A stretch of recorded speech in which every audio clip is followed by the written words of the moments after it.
الحمد لله نحمده ونستعينه ونستغفره ونعوذ بالله من شرور أنفسنا ومن سيئات أعمالنا من يهده الله فلا مضل له ومن يضلل فلا هادي له وأشهد أن لا إله إلا الله وحده لا شريك له وأشهد أن محمدا عبده ورسوله أما بعد فإن خير الحديث كتاب الله وخير الهدي هدي محمد صلى الله عليه وعلى آله وسلم وشر الأمور محدثاتها وكل محدثة بدعة وكل بدعة ضلالة وكل ضلالة في النار. قال الله تبارك وتعالى واتبع سبيل من أناب إليه. میرے محترم دینی بھائیوں اور قابل احترام اور بہنوں، منہج سلف کے تعلق سے چھٹی چیز یہ ہے کہ توحید کے تعلق سے بعض لوگوں کا لاپرواہی برتنا یہ سلف کا منہج نہیں. لیس من منہج السلف اہمال الکلام فی توحید اللہ تعالی وتقریر ذلك فی النفوس فإنه الأساس الذي يقوم عليه بناء الإسلام في كل أحد. یعنی اللہ کی توحید پر گفتگو سے اور لوگوں کے دلوں میں اس توحید کو ثابت کرنے اور جمانے سے لاپرواہی سلف کا منہج نہیں، اس لیے کہ توحید ہی وہ بنیاد ہے جس پر ہر شخص کی زندگی میں اسلام کی عمارت قائم ہوتی ہے. آج کی اس گفتگو میں اسی عنوان کے تحت ہم دیکھیں گے کہ اسلام میں، دین میں، زندگی میں، سلف کے منہج میں توحید کی کتنی اہمیت ہے، ایمان کی کتنی اہمیت ہے. یہاں یہ بات معلوم ہوئی کہ سلف کا یہ منہج نہیں ہے کہ ایک انسان توحید کے سلسلے میں لاپرواہی برتے ہیں. اور توحید کے بارے میں لاپرواہی کیسے برتی جا سکتی ہے جبکہ دین کی اصل بنیاد ہی توحید ہے.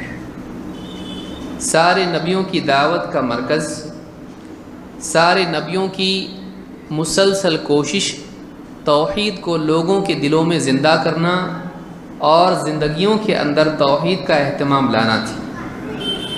وَلَقَدْ بَعَثْنَا فِي كُلِّ أُمَّةٍ رَسُولًا أَنِ اعْبُدُوا اللَّهَ وَاجْتَنِبُوا الطَّاغُوتَ. اللہ تعالیٰ نے فرمایا ہم نے ہر امت میں نبی اور رسول بھیجا.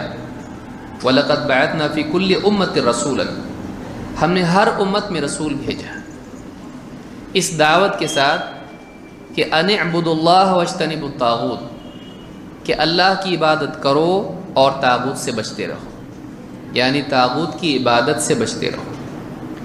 تو سارے نبی اللہ کی عبادت کی دعوت اور طاغوت سے اجتناب، طاغوت سے دور رہنے کی دعوت لے کر آئے.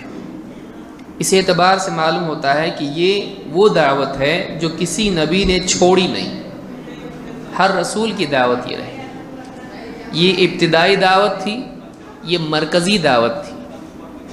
اس اعتبار سے سلف نے بھی اسی چیز کا اہتمام کیا جس کا سارے نبیوں نے اہتمام کیا. اس لیے کہ انبیاء بھی ہمارے اسلاف میں سے ہیں، سارے نبی ہمارے سلف، اور اس امت کے سلف صحابہ، تابعین، تبع تابعین، انہوں نے بھی اپنی دعوت میں، اپنی تربیت میں مرکزی عنوان توحید کو رکھا.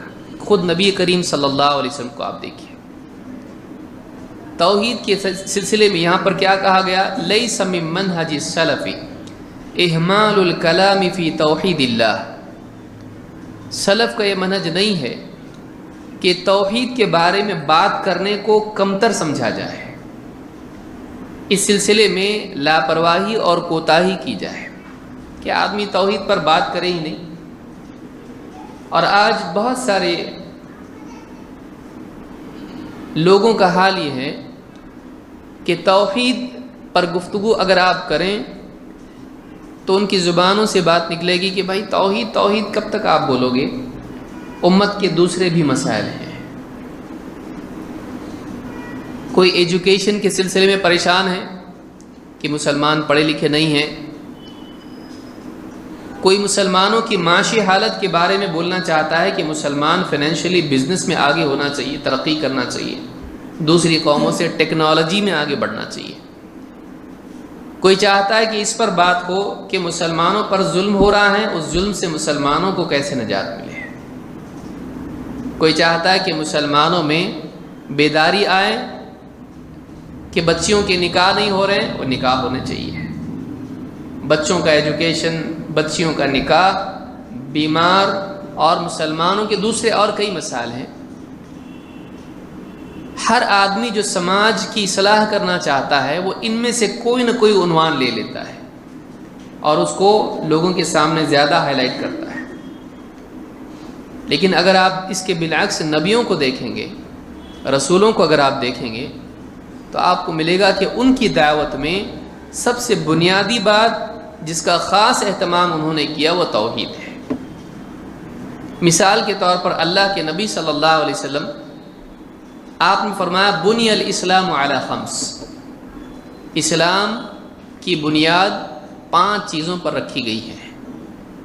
شہادت اللہ الہ الا اللہ، اس بات کی گواہی دینا کہ اللہ کے سوا کوئی عبادت کے لائق نہیں، وَأَنَّ مُحَمَّدَ الرَّسُولُ اللَّهِ، اور محمد صلی اللہ علیہ وسلم اللہ کے رسول ہیں، وَإِقَامِ الصَّلَاةِ، اور نماز کا قائم کرنا، وَإِيتَاءِ الزَّكَاةِ، اور زکوٰۃ ادا کرنا، وَالْحَجِّ، اور حج کرنا، وَصَوْمِ رمضان، اور رمضان کے روزے رکھنا ہے۔ اس حدیث میں اگر آپ دیکھیں تو آپ صلی اللہ علیہ وسلم نے 5 چیزوں پر اسلام کی بنیاد قرار دی ہے کہ 5 چیزیں جس پر اسلام کی بنیاد ہے، اور ان 5 چیزوں میں اگر آپ دیکھیں گے تو سب سے پہلا رکن، سب سے پہلی بنیاد 2 چیزیں بتلائی گئی ہیں۔ ایک اللہ کی توحید کی گواہی، اور 2 نبی کریم صلی اللہ علیہ وسلم محمد صلی اللہ علیہ وسلم کی رسالت کی گواہی۔ یہ 2 گواہیاں یہ اسلام کا پہلا رکن ہے، یہ بنیادی رکن ہے، اس کے بغیر اسلام کا تصور نہیں۔ لہٰذا زندگی میں اسلام کی بنیاد، جیسے کہ آپ نے یہاں پڑھا کہ توحید کون سی چیز ہے، اس لیے کہ توحید ہی وہ بنیاد ہے جس پر ہر شخص کی زندگی میں اسلام کی عمارت قائم ہوتی ہے۔ توحید کے بغیر، اس بنیادی رکن کے بغیر اسلام کی بنیاد قائم نہیں ہو سکتی ہے، اسلام کی عمارت قائم نہیں ہو سکتی ہے۔ توحید کے بغیر دین کا تصور نہیں ہے۔ لہٰذا آپ صلی اللہ علیہ وسلم نے یہاں پر یہ بتلایا کہ اسلام کی بنیاد 5 چیزوں پر ہے، اور ان 5 چیزوں میں پہلا رکن شہادتین، 2 گواہیاں، اس کو شہادتین کہتے ہیں، پہلا رکن۔ ان دونوں میں بھی توحید اور رسالت، ان میں بھی پہلا رکن کیا ہے؟ شہادت اللہ الہ الا اللہ، اس بات کی گواہی دینا کہ اللہ کے سوا کوئی عبادت کے لائق نہیں۔ کچھ تو وجہ ہوگی، کچھ تو اہمیت ہوگی جو سب سے پہلے اس کو رکھا گیا ہے۔ اسلام کی اہم ترین، اسلام کے بہت سارے احکام ہیں، اسلام میں بہت ساری چیزیں ہیں، اسلام انسان کی زندگی کے تمام پہلوؤں کو اپنے گھیرے میں لیتا ہے، عبادات ہوں، عقائد ہوں، معاملات ہوں، اخلاقیات ہوں، بزنس، نکاح سے لے کے بیماری، شفا، سارے امور انسان کی زندگی کے اسلام کے دائرے میں آتے ہیں۔ ان میں سے 5 چیزیں بنیادی ہیں، بہت اہم ہیں۔ ان 5 چیزوں میں پہلا کیا ہے؟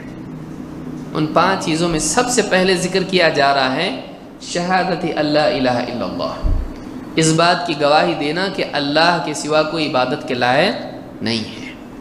تو معلوم یہ ہوا کہ دین میں اہم ترین چیز، شروعات اور بدایت جس چیز سے کی جائے وہ کیا ہے؟ توحید، اللہ کی توحید۔